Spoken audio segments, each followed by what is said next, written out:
A young woman's future was decided by a single, brutal audition. This was the Screen Test Betrayal, a cruel ritual of the Gilded Age where American heiresses gambled everything for a royal title. By the end of this story, you will understand the true human cost behind these glittering transactions. We will uncover why a mother would sacrifice her daughter's happiness and how a duchess could vanish without a trace. What is the one thing you believe no amount of money can truly buy? This pivotal moment of judgment became known as the Screen Test Betrayal. It was the cruel climax of a grand social performance where a young American woman, polished and prepared for years, was measured against a single, unforgiving standard. Her family had invested a fortune, not just in gowns and travel, but in a complete transformation of her manners and speech. They arrived in Europe believing they were entering a partnership, offering new wealth in exchange for old prestige. But the aristocracy saw a different transaction entirely. For them, these girls were not prospective partners, but walking bank accounts, their value calculated down to the last dollar. The betrayal occurred the moment the heiress realized she was not being courted for her charm, her wit, or her character. She was being audited. Every compliment was a valuation, every dance an appraisal. If she passed the test and secured a title, she entered a gilded cage, bound by stifling traditions and a husband who often viewed her as a business acquisition. And if she failed, she returned home branded as damaged goods, her family's ambition a public spectacle. In both outcomes, the person at the center of the drama was erased, replaced by a price tag. What does it feel like to be loved not for yourself, but for your bank balance? This perfect storm of ambition and desperation was given a name: the dollar princess phenomenon. It was a quiet, systematic export of young women from the bustling cities of America to the ancient castles of Europe. Their families were the titans of the New World, with fortunes built on railroads, steel, and oil. But for all their wealth, they lacked the one thing European society valued above all: a bloodline. A title was the ultimate status symbol, the final stamp of legitimacy that their money alone could not purchase. So they sent their daughters as emissaries, armed with dowries that could reach into the millions. Imagine the pressure on a girl of 17 or 18, knowing her entire purpose was to be a walking, talking financial instrument, a human bond designed to merge new wealth with old prestige. On the other side of the Atlantic, the old aristocracy was crumbling. Their vast estates were expensive to maintain, their political power was waning, and their ancestral fortunes had been spent. They looked upon these American girls not as people, but as life rafts. A single marriage could restore a decaying manor, pay off generations of debt, and secure a family's future for another century. This created a market, cold and transactional, where love was an accidental byproduct at best. The stage was set for heartbreak, because when a relationship begins as a business deal, every interaction is a negotiation. How could a young woman possibly know if a suitor's smile was genuine or just an appraisal of her father's stock portfolio? Perhaps no story captures the cruelty of this system more perfectly than that of Consuelo Vanderbilt. She was not just any heiress, but the daughter of one of America's wealthiest families, a young woman whose name was synonymous with New World opulence. Her mother, Alva Vanderbilt, was a social climber of ferocious ambition. a woman determined to see her daughter crowned with a title that would eclipse all their American rivals. From a young age, Consuelo was groomed for this single purpose. Her education was a relentless program in etiquette, languages, and the fine arts, all designed to make her the perfect specimen for the European marriage market. But behind the polished exterior was a girl with her own quiet dreams and a secret affection for a charming American suitor, a man she could never be allowed to marry. He represented love, but he did not possess a title for Alva Vanderbilt that made him worthless. The pressure on Consuelo was immense and unyielding. Her mother controlled every aspect of her life, from the friends she kept to the hours she practiced her posture. The goal was always the same: to attract a duke. And soon enough, Alva set her sights on the ultimate prize, the 9th Duke of Marlborough. The Duke was one of England's most eligible bachelors, the owner of the legendary Blenheim Palace, a sprawling estate that was famously draining his family's finances. He needed an enormous infusion of cash, and the Vanderbilts had it. The match was, on paper, a transaction made in heaven, but for Consuelo, it was a sentence. She was forced to break off her secret engagement, her heart shattered by her mother's decree. Alva, in a final, dramatic act of coercion, reportedly pretended to be gravely ill, telling her daughter that only the news of her engagement to the Duke could possibly save her. Trapped between duty and despair, the 18-year-old Consuelo agreed. She traded her freedom for a title, her own happiness for her mother's ambition. On her wedding day, witnesses said she wept uncontrollably behind her veil, a stark contrast to the cheering crowds who saw only a fairy tale. What kind of victory is it when a mother must emotionally blackmail her own child to win a crown? Consuelo's personal screen test was a masterpiece of emotional manipulation, disguised as high society courtship. Her grooming was relentless, a daily performance where her every gesture was critiqued and every expression policed. Her mother, Alva, was the director of this cruel play, and the goal was to erase the girl to create the perfect duchess.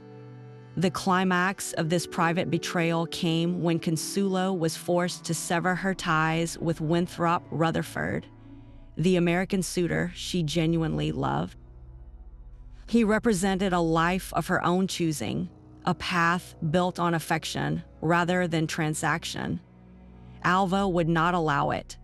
She intercepted their letters, monitored their movements, and ultimately issued an ultimatum, ending the relationship to clear the way for the Duke. The public screen test followed, a whirlwind of orchestrated meetings and chaperoned walks where Consuelo was presented to the Duke of Marlborough. He was not evaluating her humor or her spirit. He was conducting a due diligence report on her family's fortune. The $2.5 million dowry, a sum that would be worth tens of millions today, was not a gift.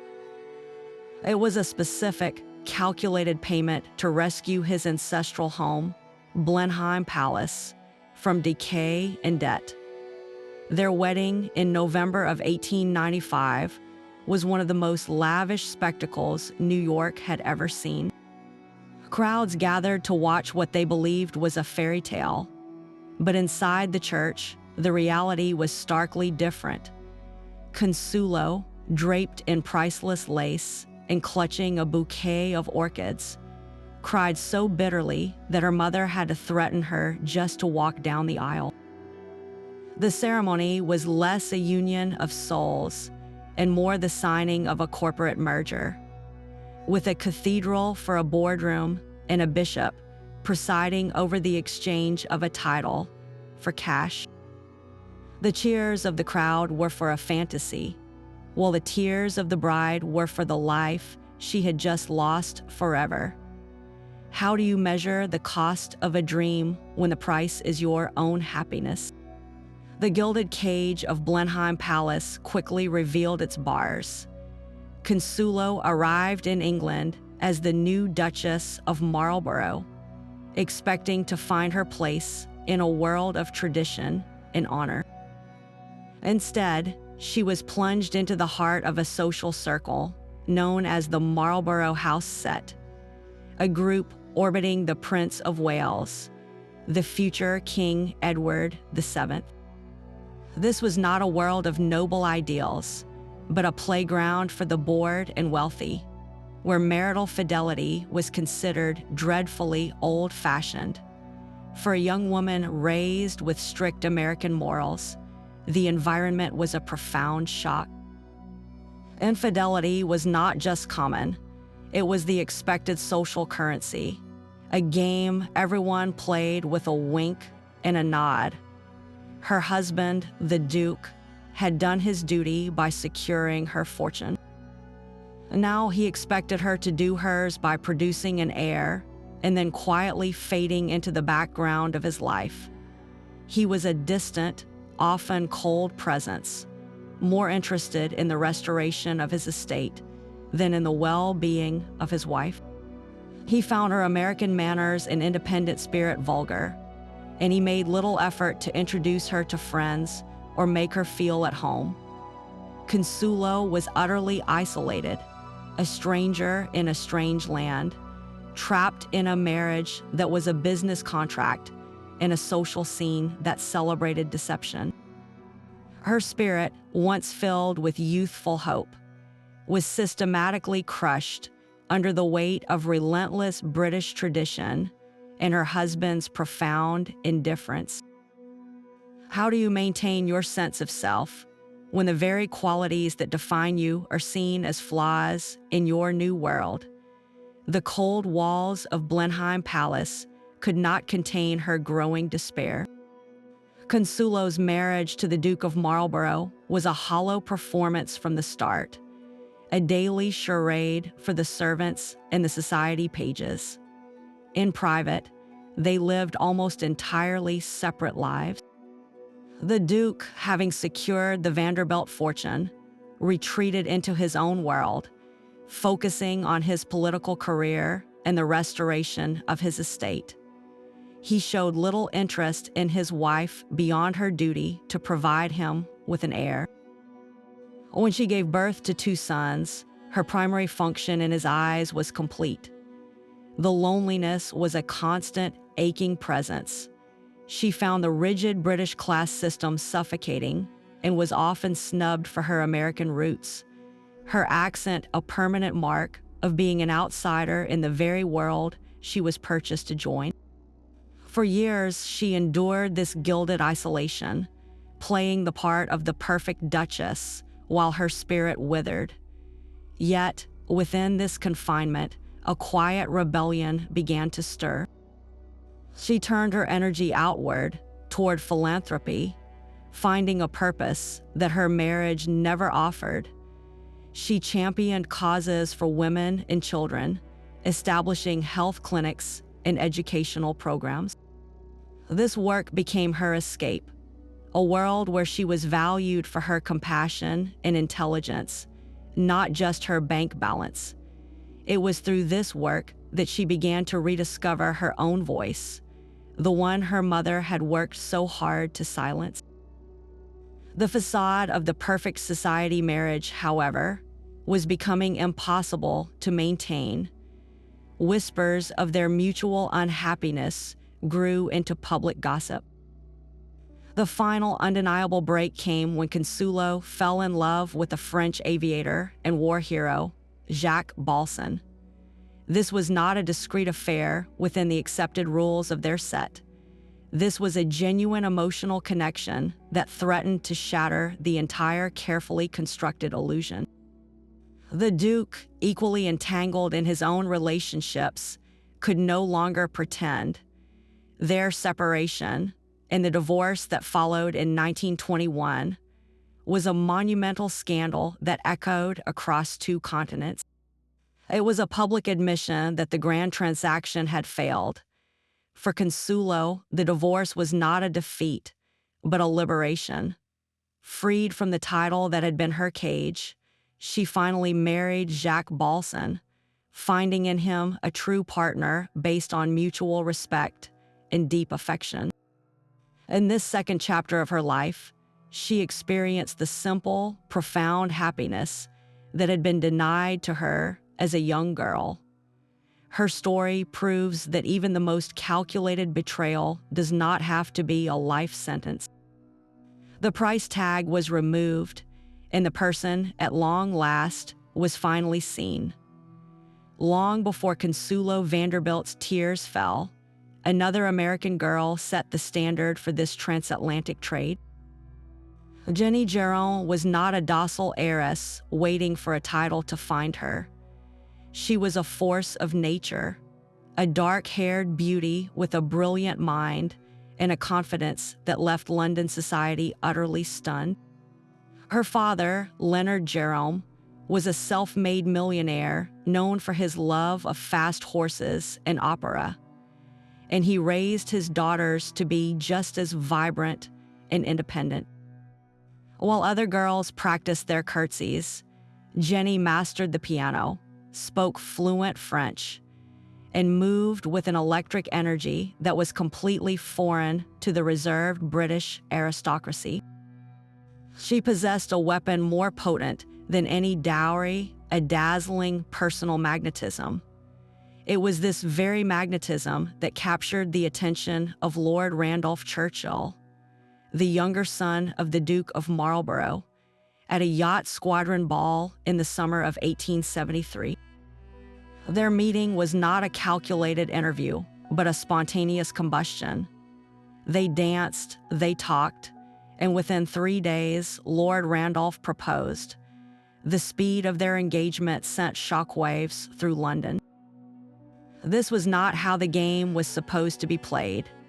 The careful vetting, the financial negotiations, the slow, deliberate courtship, all of it was thrown aside in a whirlwind of genuine passion.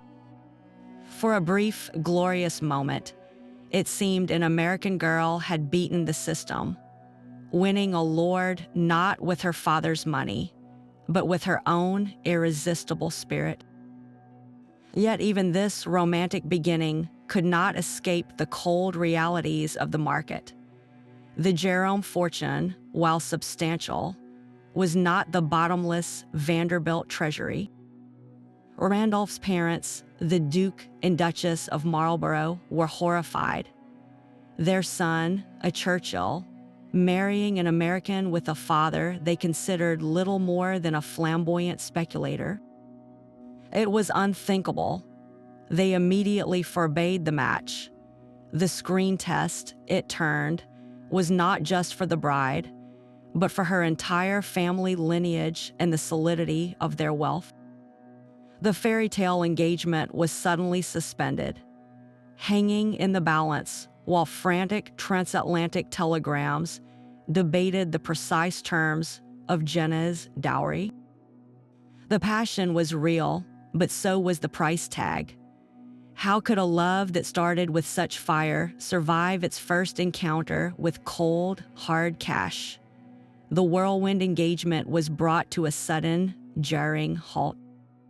The Duke and Duchess of Marlborough, having recovered from their initial shock, launched a swift and ruthless investigation into the Jeromes. What they discovered sent them into a panic. Leonard Jerome's fortune, while impressive, was not the solid, ancient kind they were used to. It was new money built on the volatile foundations of Wall Street speculation. There were whispers of dramatic losses and risky ventures, suggesting his wealth could vanish as quickly as it had appeared. Worse still were the rumors about his character, tales of his flamboyant lifestyle and his open affair with a famous opera singer. For the Churchills, this was a catastrophe. Their son was not just marrying a girl, he was merging with a family, and the Jerome name suddenly seemed tarnished and unstable. The financial due diligence had failed, and the screen test was over. They sent a stark ultimatum to Lord Randolph, demanding he break the engagement immediately. The message was clear. Jennie Jerome, for all her charm and beauty, was not a sound investment. Her value as a person was instantly erased by the perceived instability of her father's bank account. How does it feel to be deemed unworthy not for who you are, but for the rumors surrounding your family's finances? This was Jenna's first brutal taste of the screen test betrayal. The man who had professed his undying love was now being commanded to abandon her, not because his feelings had changed, but because a balance sheet was found wanting. For a young woman who had believed her magnetic personality was her greatest asset, this rejection on purely financial grounds was a devastating blow. It laid bare the cruel truth that in this world of titles and transactions, even the most passionate romance could be canceled by a ledger. The fairy tale was suspended, leaving Jennie in a painful limbo, her future depending not on her heart, but on a transatlantic negotiation over dollars and cents. Jennie Jerome would never be a docile duchess. The aristocracy that had so reluctantly accepted her never truly saw her as one of their own, and she, in turn, refused to play by their rules. Her marriage to Lord Randolph Churchill was a partnership of brilliant, volatile minds, but it was shadowed by a terrible secret. Her husband was dying of syphilis, a disease that was slowly eroding his brilliant political career and his sanity. As Randolph's behavior grew increasingly erratic and his speeches in Parliament became incoherent, Jennie did not retreat in shame. She stepped forward. With her husband's political life collapsing, she became his public shield, using her charm and wit to smooth over his embarrassing public episodes and manage his affairs. This was her first great act of defiance against the passive role society had written for her. A wife was supposed to be a silent, supportive ornament, but Jennie became a strategist, fighting a desperate rearguard action to preserve what was left of her family's name and standing. And while she battled this public scandal, she sought private comfort, taking a series of lovers with a boldness that shocked even the permissive Marlborough House set. She was labeled a scandalous woman, but her affairs were more than mere rebellion. They were a claim to her own humanity, a search for the passion and intellectual companionship her marriage could no longer provide. Her greatest rebellion, however, was not in her private life, but in her public ambition, which she channeled entirely into her two sons, especially the unpromising, troublesome Winston. While the British establishment wrote the young Winston Churchill off as a lost cause, his American mother saw his raw potential. She used her vast network of political and literary contacts, her considerable charm, and her own sharp intellect to advance his career. She acted as his literary agent. She lobbied for his military postings, and she funded his early political campaigns from her own dwindling resources. Jennie Jerome Churchill betrayed the very concept of the passive, purchased bride. She was not a transaction, but a force. She took the title she had been granted and used it not to decorate a drawing room, but to help build a prime minister. Her life asks a profound question. What is the ultimate revenge against a system that values you only for your money? The answer is to become utterly indispensable. The marriage of May Gowlet to the Duke of Roxburgh was a transaction hailed as a triumph. Her family's fortune, built on New York real estate, was one of the largest in America, and the Duke's title was among the most prestigious in Scotland.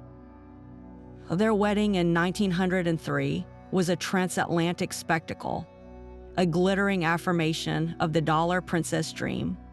Yet this screen test had a unique and chilling clause.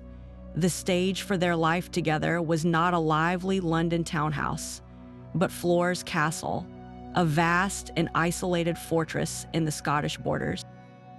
May arrived as its duchess, the mistress of countless rooms, yet she was the loneliest woman in Britain. Her betrayal was not one of dramatic cruelty or public scandal, but of profound, soul-crushing solitude. Her husband, a man deeply devoted to the traditions of his estate and his passion for sport, had little need for conversation or companionship. He had secured the funds to maintain his ancestral home, and his duty, as he saw it, was complete. May found herself stranded in a gilded wilderness. The castle, for all its grandeur, was a world away from the vibrant social whirl of New York. The bitter Scottish winds seemed to blow right through the opulent drawing rooms, and the local society was small, closed, and formal. There were no calls from witty friends, no spontaneous diversions, only the endless, echoing silence of a museum peace life. Her immense fortune could purchase tapestries and fine art, but it was utterly useless in buying the simple warmth of human connection. She became a beautiful, well-dressed ghost in her own home, her life measured out in empty, ceremonial duties.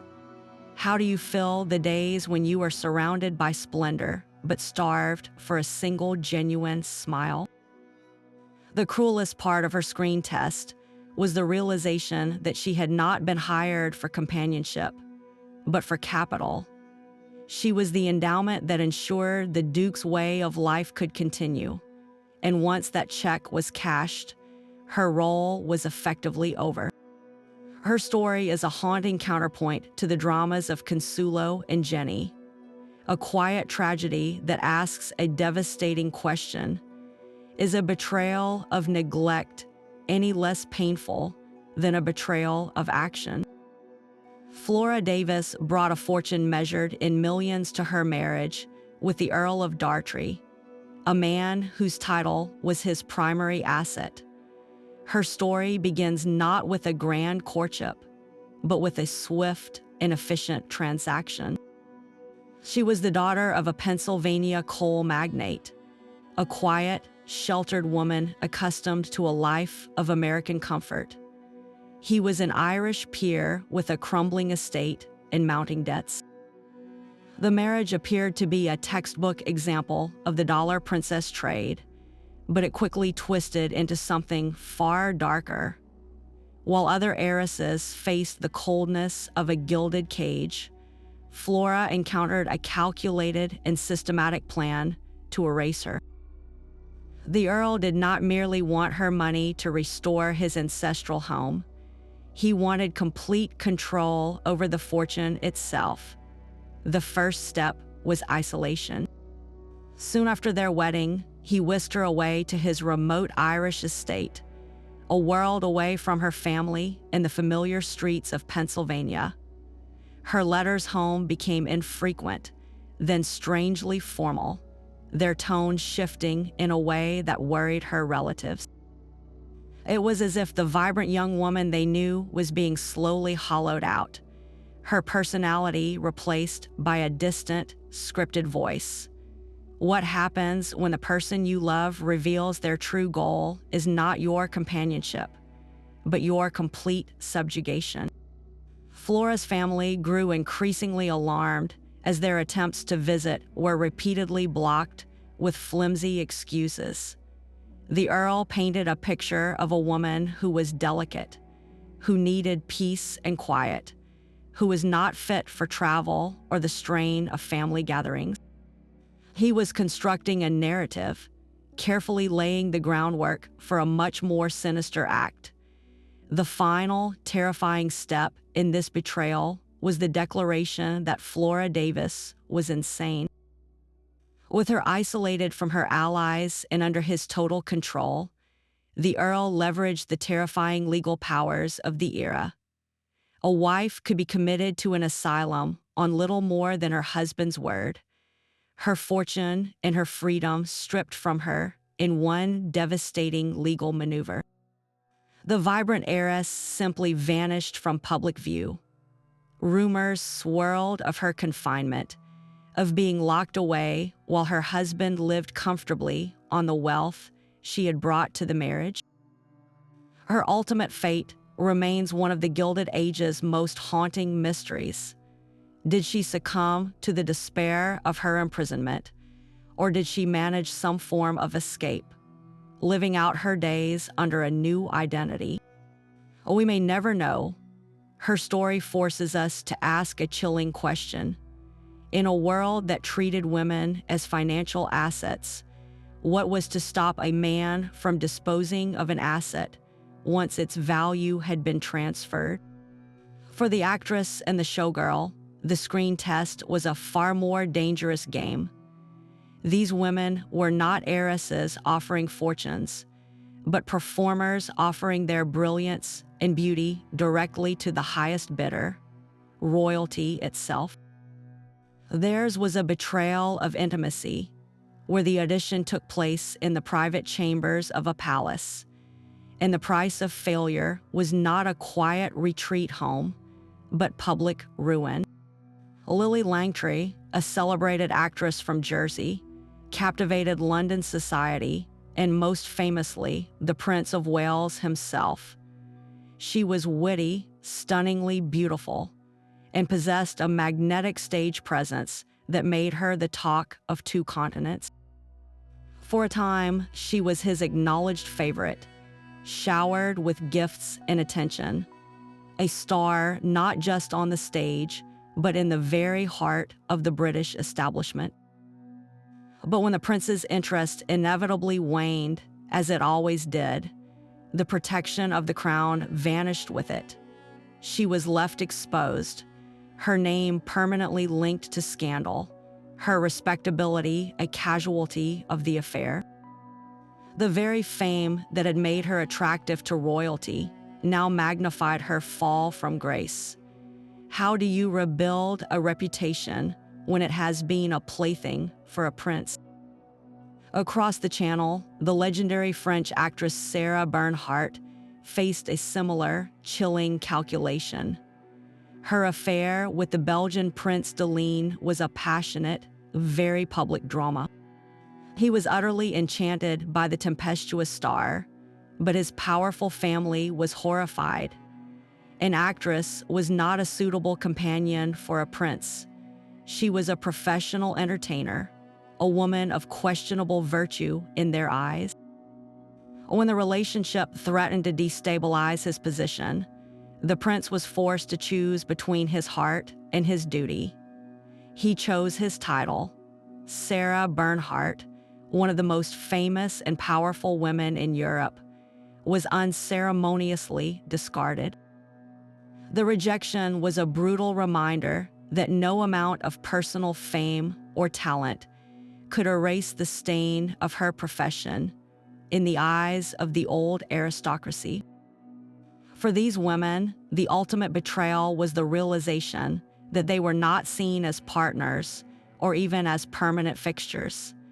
They were exquisite luxuries, temporary amusements to be enjoyed and then replaced.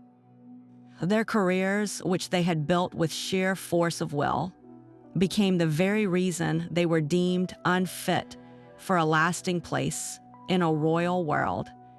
They were loved for their artistry until that artistry became an inconvenience. What is the value of your own brilliance when it is the very thing used to justify your dismissal? Lillie Langtry's affair with the Prince of Wales was a public performance from the very first curtain call. She did not arrive as a shy heiress, but as a celebrated actress, a woman who understood the power of a well-timed glance and a clever remark. Her screen test was not held in a stately drawing room, but in the glittering theaters and supper clubs of London, where her beauty and wit captivated the future king. Edward, then the Prince of Wales, was bored by the rigid formalities of his position and enchanted by Lillie's vibrant independence. For a glorious period, she became his favorite, the woman whose company he openly sought.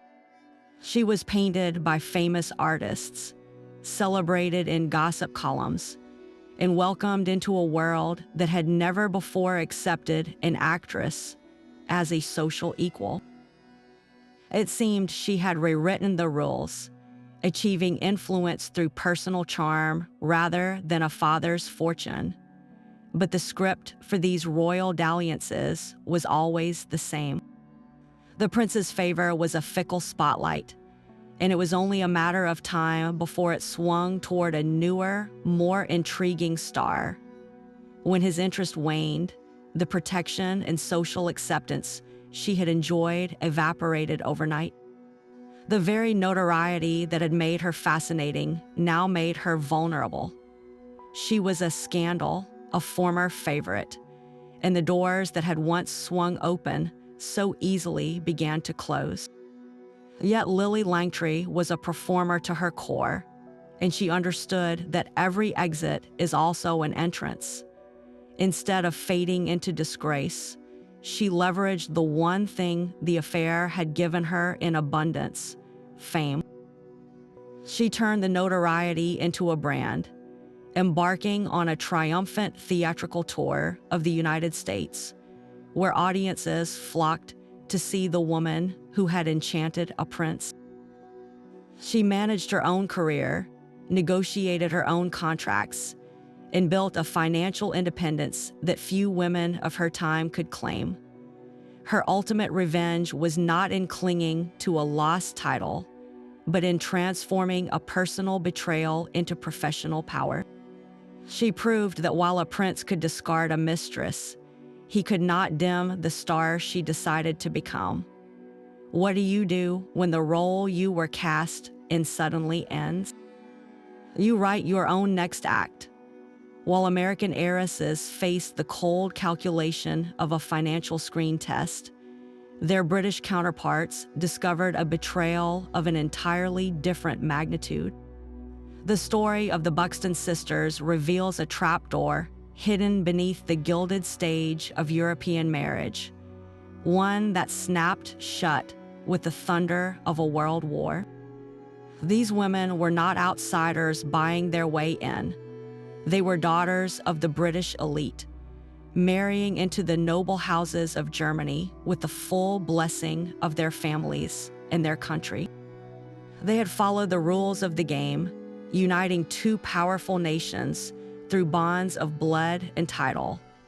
But when the guns of August began to fire in 1914, those bonds became chains. Overnight, their husbands and sons became enemy officers, their adopted homelands the nation Britain was sworn to destroy. They were trapped in an impossible vise, branded as traitors by their country of birth, and viewed with suspicion by the country they now called home. The very international alliances they represented were now the source of their profound isolation. How do you choose a side when your heart is split between two nations at war? The eldest sister, Victoria, had married a German prince, becoming the Princess of Pless. She had lived a life of extraordinary luxury in a Silesian castle, surrounded by vast forests and immense wealth. When war broke out, she desperately tried to use her position to advocate for peace, writing impassioned letters to her powerful contacts in England. But her efforts were seen as meddling at best and treasonous at worst. The British press, which had once celebrated her fairy tale life, now turned on her, questioning her loyalty and painting her as a German sympathizer. In Germany, the suspicion was just as intense. How could a woman with such deep English ties be trusted? She was caught in a crushing double bind, her every action scrutinized and twisted by both sides.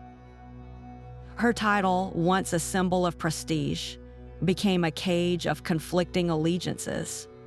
Her sister, Gladys, faced an even more direct form of betrayal. Married to a German count, she was living on his estate when the war began. As a British citizen, she was now officially an enemy alien in her own home. The local authorities subjected her to humiliating restrictions and surveillance. Her correspondence was censored, her movements were monitored, and the society that had once welcomed her now treated her with open hostility. The most profound betrayal came from the system itself. The international protections she might have expected as a noblewoman meant nothing in the face of total war. The nations that had sanctioned her marriage now provided no safety net, leaving her stranded and vulnerable. She was a political pawn in a game she never agreed to play. Her personal safety and emotional well-being completely irrelevant to the demands of nationalism. What is your identity when your passport makes you an enemy in your own bedroom? The Buxton heiresses had passed their original social screen tests with flying colors, judged worthy of the highest titles Europe could offer. But the outbreak of conflict subjected them to a second, far more brutal screening, one they could never have prepared for. This was the patriotism test, and it was one they were destined to fail simply by existing. Their lives became a lesson in the fragility of these transnational alliances, proving that when empires clash, the women who bridge them are often the first casualties. Their gilded world, built on the promise of uniting nations, shattered to reveal the harsh truth that in times of war, there is no room for a divided heart. Behind the glittering pageantry of these weddings lay a legal trap, meticulously designed to strip an heiress of her financial identity. The vast fortunes these young women brought with them were not gifts to be managed or enjoyed. They were assets to be seized. This systematic theft was enabled by two powerful legal instruments: the ancient laws of entail and the ruthless modern prenuptial agreement. Entail was a centuries-old British legal doctrine that governed how aristocratic estates and titles passed from one generation to the next. Its primary purpose was to keep a family's land and wealth intact, preventing a spendthrift heir from selling off the ancestral home. To achieve this, the law treated the estate as an indivisible unit that had to pass, undiminished, to the next male heir in line. The man who held the title was not truly an owner, but a temporary custodian. He could enjoy the income from the land, but he could not sell its core assets. This created a paradox of genteel poverty, where a duke could live in a palace yet be cash poor, trapped by the very laws that protected his legacy. This is precisely why American money was so desperately needed. A Vanderbilt or a Gilded dowry provided the liquid cash the estate craved, but under the rules of entail, that incoming fortune was often legally absorbed into the entailed property itself. It became part of the permanent, untouchable capital of the estate, locked away for future generations. The duchess who brought it saw it vanish into the stone walls and farmlands, completely beyond her control. Her millions were used to restore a roof she could never sell, to maintain gardens she did not own. She was, in effect, funding her own gilded cage. To make this financial absorption ironclad, families employed a second, more personal legal weapon, the prenuptial agreement. We think of prenuptial agreements as tools for protecting individual wealth, but in these Gilded Age transactions, they served the opposite purpose. These documents were not written to safeguard the bride's fortune, but to ensure its total and irrevocable transfer to the husband and his lineage. Drafted by the groom's lawyers, these contracts specified a precise, often staggering, sum to be paid directly to the husband upon marriage. In return, the bride might be granted a modest personal allowance, pin money for dresses and trinkets, while the capital itself was placed entirely in her husband's hands. He became the legal owner and administrator of her entire dowry. She had no legal right to question his investments, no say in its management, and no claim to the principal. If the marriage failed, she could not take her money and leave, for the money was no longer hers. It had become part of the entailed estate, the property of the title itself. This legal double lock system was the ultimate screen test betrayal. A young woman was judged worthy for the fortune she possessed, yet the moment she married, the law rendered her financially powerless. Her value was quantified, transferred, and then the person was left with only the hollow shell of a title. How could a woman claim autonomy or demand respect when the law declared her a fiscal non-entity in her own marriage? This was not a partnership. It was a corporate takeover where the acquired asset had no vote on the board. This hunger for headlines created a powerful accomplice in the screen test betrayals, the press. Newspapers on both sides of the Atlantic did not merely report on these events. They became active participants in the drama, manufacturing the very pressure that forced many deals to close. An engagement announcement splashed across the society pages was more than just news. It was a public contract. Once a courtship was officially announced, the financial negotiations were considered settled, and a family's reputation was staked on the marriage proceeding. To back out after such a public declaration would invite catastrophic social ruin. The press effectively locked the families, and more importantly, the brides, into a transaction they might have otherwise fled. Can you imagine the terror of a young woman reading her own engagement notice in the paper, knowing it was a legal and social trap closing around her? But the press role was not limited to enforcing these contracts. They were masters of the narrative, building up heiresses as fairy tale princesses one day and tearing them down with salacious rumors the next. A shy girl could be portrayed as aloof and arrogant. A spirited woman could be painted as scandalously bold.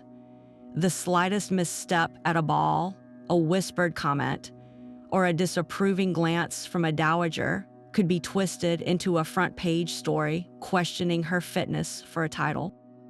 This power to shape public perception was a weapon. For the aristocracy, a negative press narrative could be used to drive down the asking price of a dowry, arguing that a girl with a tarnished reputation was worth less.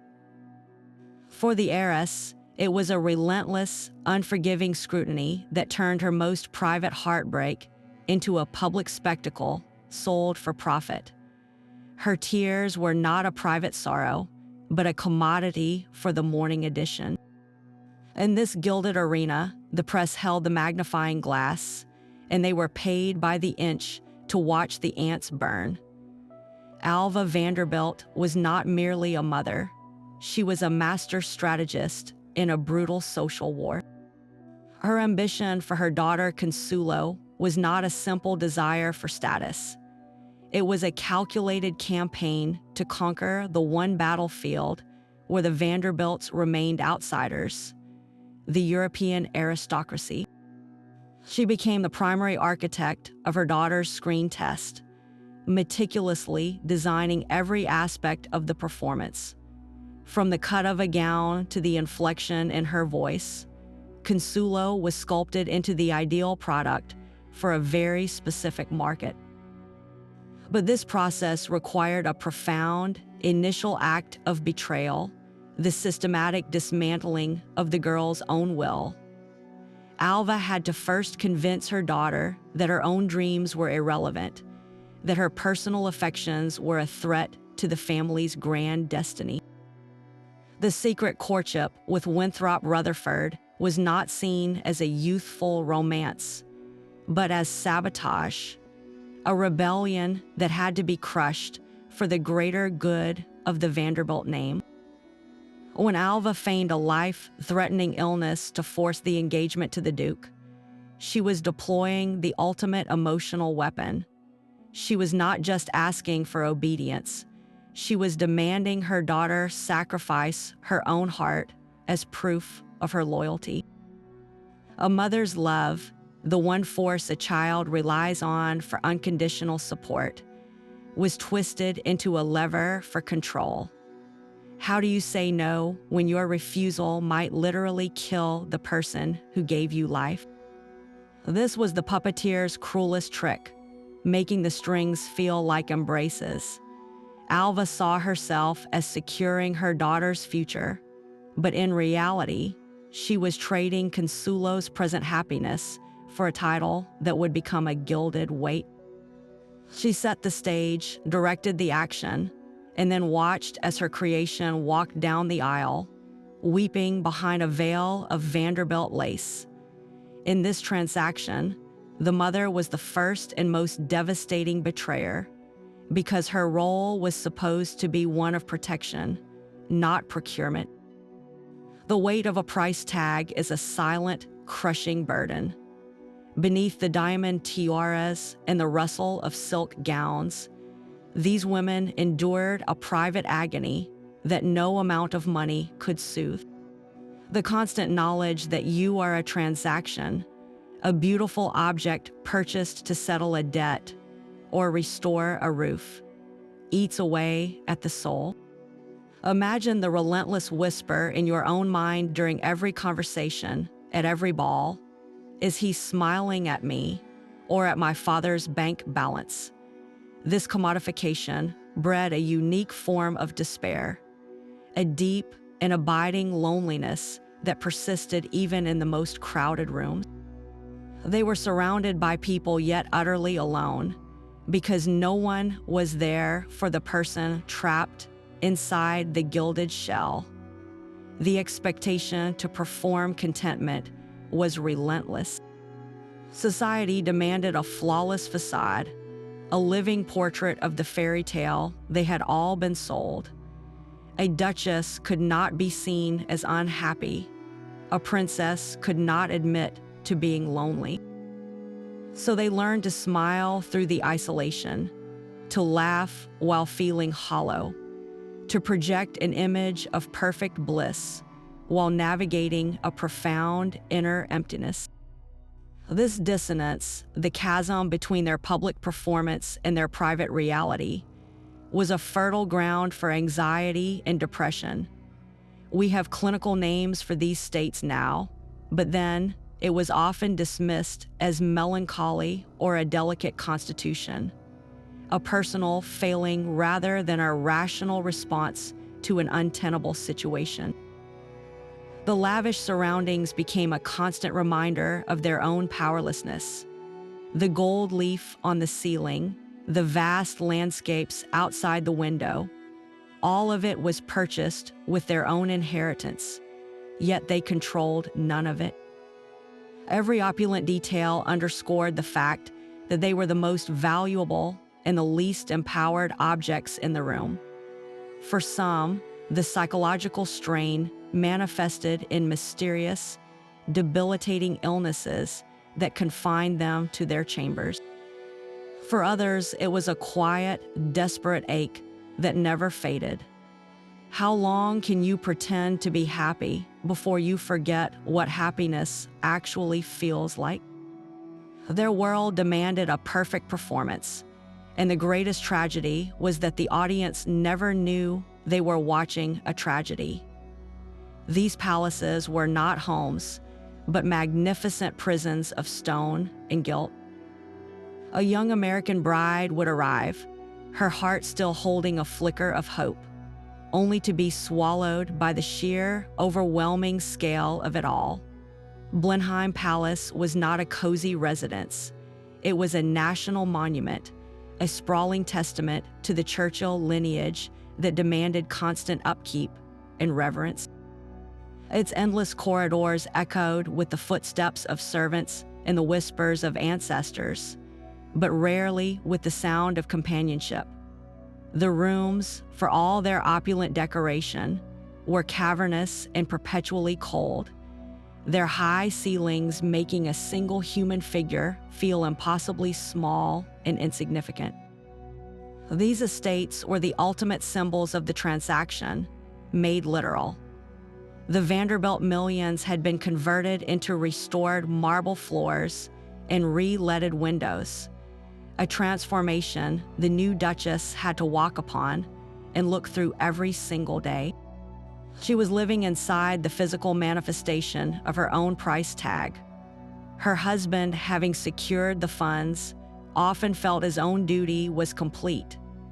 He would retreat into his own world, perhaps to his London club, his political circles, or the masculine pursuits of his vast estate, leaving his wife to wander the grand, empty staterooms alone.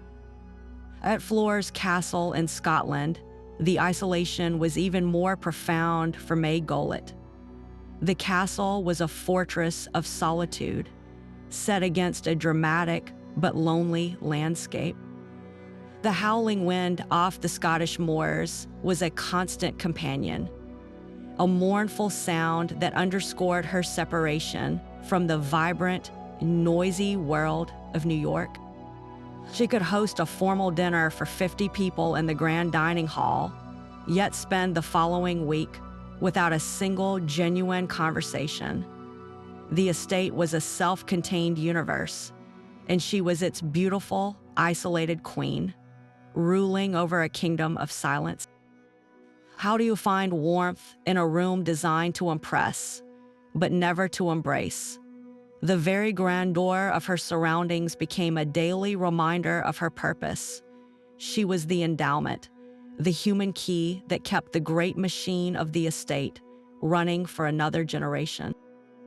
Her life was not her own.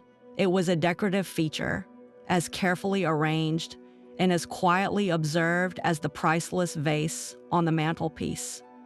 But a gilded cage is still a cage, and some of its prisoners refused to be silenced.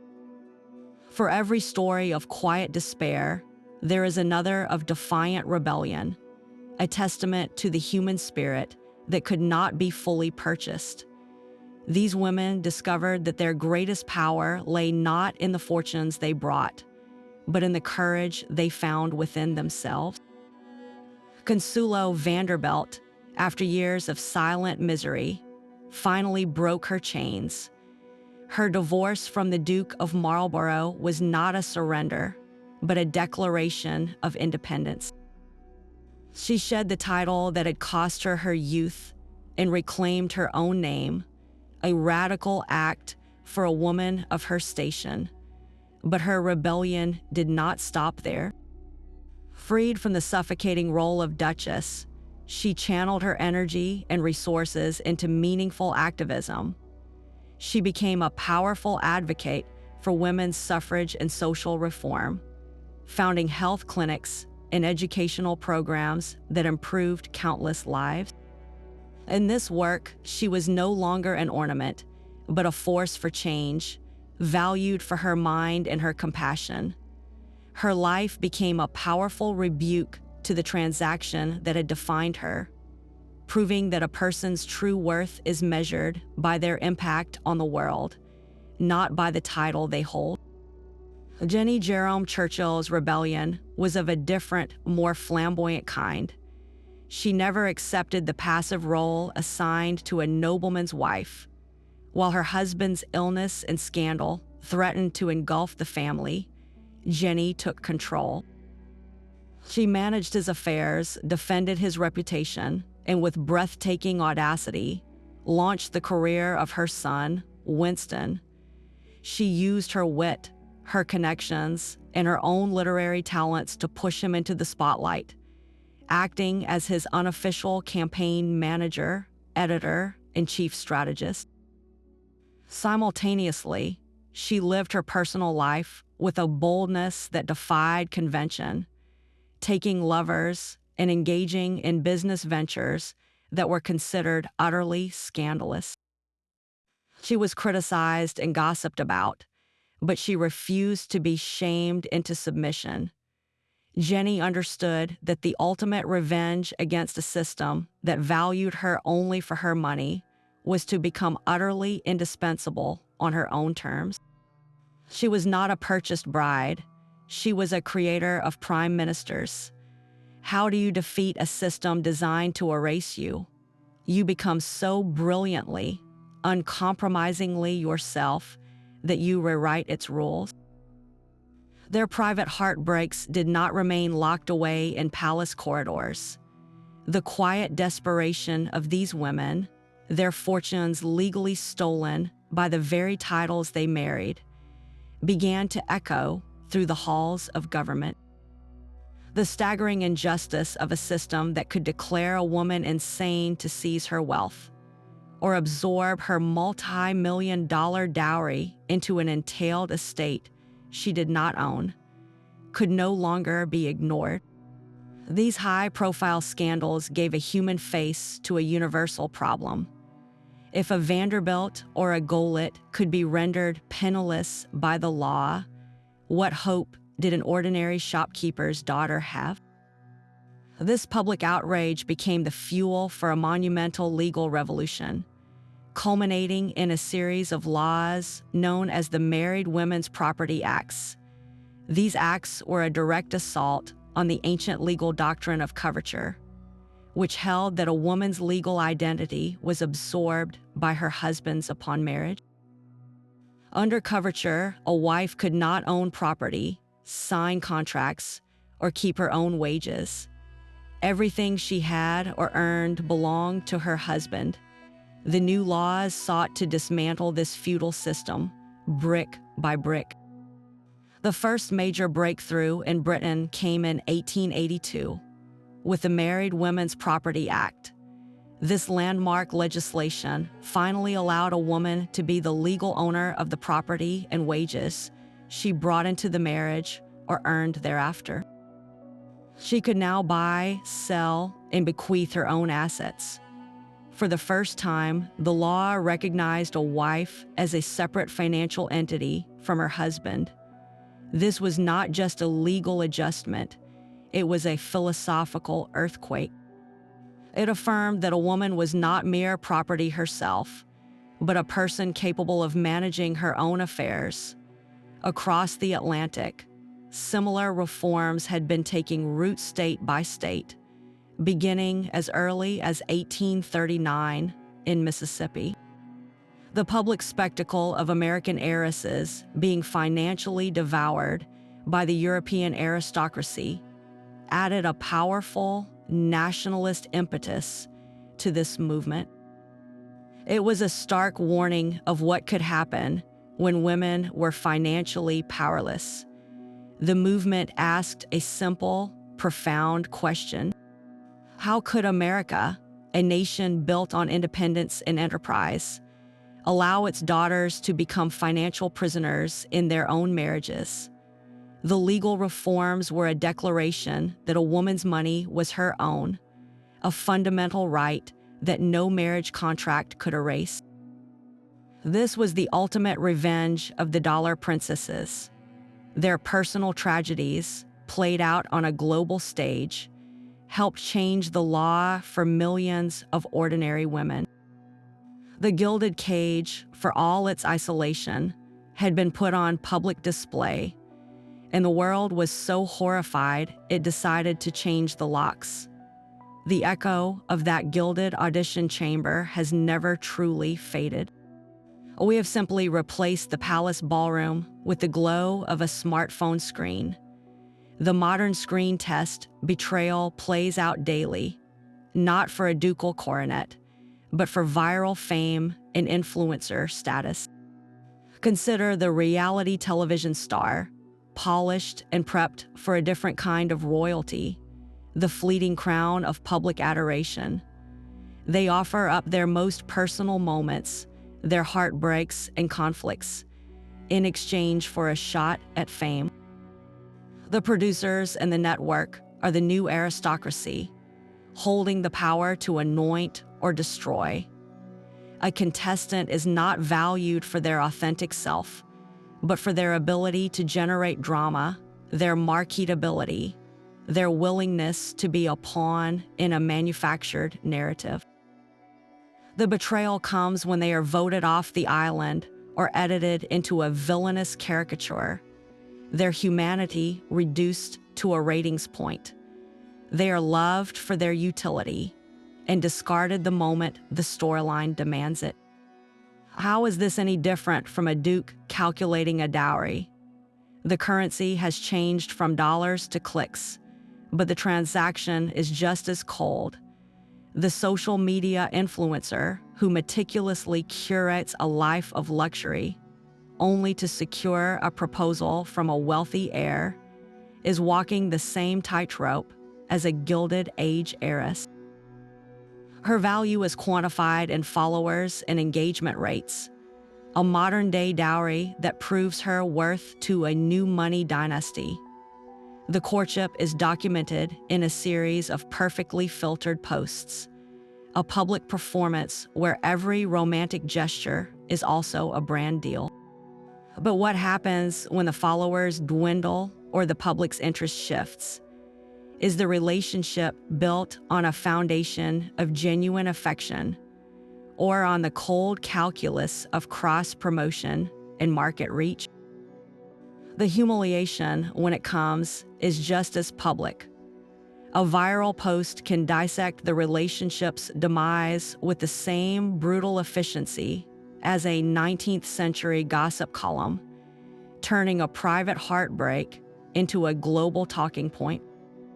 The dynamics are eerily unchanged, a relentless cycle of social climbing, transactional partnerships, and the ever-present threat of being publicly deemed unworthy. We have dismantled the legal frameworks that trapped Consuelo Vanderbilt, but the human hunger for status and the willingness to treat people as instruments to achieve it remains a powerful and often painful force. What does it say about us that we have created new stages for the same old tragedy? Every grand house was a web of whispers, and the servants held every thread. While the lady of the house presided over the drawing rooms, her authority was an illusion, constantly undermined by the very staff paid to attend her. These servants were not merely employees. They were the eyes and ears of the estate, and their ultimate loyalty almost always lay with the husband, the master, the source of their title and their pay. A lady's maid, supposedly a woman's most intimate confidante, could be the most dangerous spy in the household. She saw everything: the secret tears on a pillow, the hidden letters, the private diary entries. And this information was currency. A husband could summon the maid to his study, demanding a full report on his wife's mood, her correspondence, her daily routines. The maid, bound by the rigid hierarchy of service, would comply, betraying the intimate trust of her mistress to maintain her own position. Imagine the chilling feeling of knowing the person who helps you dress each morning might be relaying your every sigh to the man who views you as a financial asset. This was not just a breach of privacy. It was a systematic erosion of safety within one's own home. The entire staff structure was engineered to enforce the power imbalance. Footmen and butlers controlled access, deciding who was admitted to see the lady and whose messages were delivered. A sympathetic friend might be turned away at the door on a flimsy pretext ordered by the master. A letter from a worried family member could be lost before it ever reached her hands. The household could seamlessly transform into a velvet-lined prison, with the servants as its polite but unwavering guards. Their cooperation was essential for the husband's control, creating a suffocating environment where the heiress was surrounded by people, yet completely alone. How can you trust anyone when every friendly face might be a paid informant? This silent conspiracy of the staff was the most intimate betrayal of all, turning the one place she should have felt secure into a stage for constant, unseen surveillance. The glitter has long since faded from those ballroom portraits, but the quiet echoes of their heartbreak remain. These stories are far more than historical curiosities. They are stark reminders of the human cost paid for a place in the sun. The ambition of families and the desperation of aristocrats created a system where young women were the designated currency, their hopes and dreams secondary to the balance sheet of a grand transaction. We remember the glittering weddings and the famous names, but we must also remember the private despair, the silent dinners in cavernous halls, and the crushing weight of knowing you were loved for your bank balance, not your spirit. These women were betrayed by their own mothers, by their husbands, by the legal system, and by the very society that celebrated their fairy tales. Their lives stand as permanent cautionary tales, asking us what we are truly willing to sacrifice for status and prestige. Is any title, any crown, worth the price of your own soul? Yet, within this bleak landscape, we also find a powerful testament to resilience. Consuelo Vanderbilt reclaimed her life and her voice. Jennie Jerome channeled her brilliance into shaping history. They, and others like them, refused to be defined solely by their price tag. They proved that even the most profound personal betrayal does not have to be a life sentence. The human spirit, when pressed against the cold bars of a gilded cage, can find a way to fight for its own freedom. Their legacy is a double-edged sword, a warning about the dangers of treating people as instruments, and a celebration of the indomitable courage it takes to remember that you are, and always have been, a person first.